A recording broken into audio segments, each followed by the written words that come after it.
Nireo gazety voazainay tamity androany ity ihany koa ny fiakarana Andriamatora Arnaivo Andrenatoandro eo amin'ny fitantarana ny antoko tiako Madagasikara. Ankoatra izay ny makasika ny fandrodanana trano teny Soamanandrariny dia orantsika ny famidinana miaraka amin'ny Dolerotitis eo amin'ny sariny Jakira Kotomanga. La Vérité, Malaza Madagascar, Aura, L'Express de Madagascar, Gazetiko, Madagascar Matin, Le Journal no anomboanan'ny gazety androany. Lohateny lehibe hita ao amin'ny La Vérité ny hoe Général Charles Rabe Mananjara hoy ny nambarany je n'ai livré aucune version à la cour. Mbola ao ihany koa ny resaka politique d'austérité de l'État, la loi de finances rectificative l'a confirmé hita ao amin'ny La Vérité ihany. Conseil national du TIM Rarnaivo élu président national fa ankoatr'izay resaka fandriampahalemana ambarany La Vérité ihany fa mpanendaka roapolo lahy voasambotra teto an-toerana. Raymond Ranjeva manome ny heviny mikasika ny Louis Ranjeva Ralainy nangalatra ary mbola tsy hita hatramin'izao raha ny lohateny voalohany an-gazety baribarin'ny Malaza Madagasikara izany. Ankoatr'izay momba ny raharaham-pirenena ihany raha nilazain'ny Malaza Madagasikara fa manana krizy mandraona ireo syndicat ny fonctionnaire rehetra. Olana ny antoko midrikina ho mpitarika ny Team Rarnaivo Andrenatoandro io no lahatsoratra eo amin'ny lohateny baribarin'ny Aura.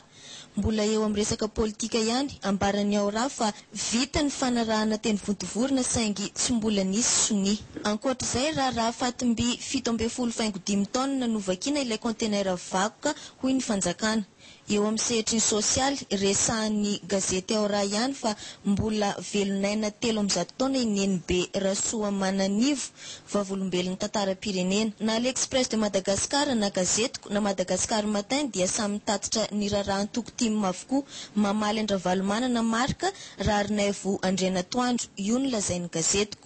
Eo amin'ny lafiny fandriampahalemana raha ambaran'ny Gazetiko ihany fa ny fanjevony jiolahy sy ny fokon'olona roa ny maty 7 na ratra trano sivy may teny Maivatanana. Raha ny tetsy Andravoahangy indray dia rangahy voatsindrona antsy sady voaroba 7 hetsy ariary hita ao amin'ny Gazetiko ihany. Eo amin'ny fitaovana fampiasa andavanandro voaresaka ao amin'ny Gazetiko fa nisonitra ny vidim-bary sy ny menaka. Iny vaovao faritra anosy asa vaventy ambarany iny vaovao toliara fa ifandromboan'ny mpandrarah ny tany mpanjakana.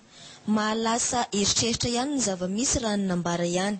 Iny vaovao antsiranana hita ao amin'ny lohateny voalohany lafiny fanatanjahantena championnat régional basketball ekipa 3 avy ao Ambanja no mpandresy ravoravo ireo any amin'ny faritra ny district any Ambanja. Ankoatr'izay ambaran'ny gazety iny vaovao antsiranana ihany taolapaty gony enina hita tany Ambilobe. Iny vaovao mahajanga resaka politika avy hatrany no anokafan'ny pejy voalohany. Iny vaovao mahajanga resaka politika avy hatrany no anokafan'ny pejy voalohany. Politika ny akon'ny kabarin'ny filohan'ny FAT niteraka resabe teto mahajanga tamin'ny fahita lavitry ny TVM ireny. Mbola voaresaka ao amin'iny vaovao mahajanga ihany ny raharaha 7 febroary azo atao ny miditra faritra mena. Iny vaovao Thomasina Ramerson Auguste makasitraka ny fitakian'ireo mpiasa ao Ambatovy ambarany fa mbola mitohy hatrany ny fitakian'izy ireo. Mbola iny vaovao Thomasina ihany ambarany ny fivarotana ferron osika fitadiavam-bola mamoa fady.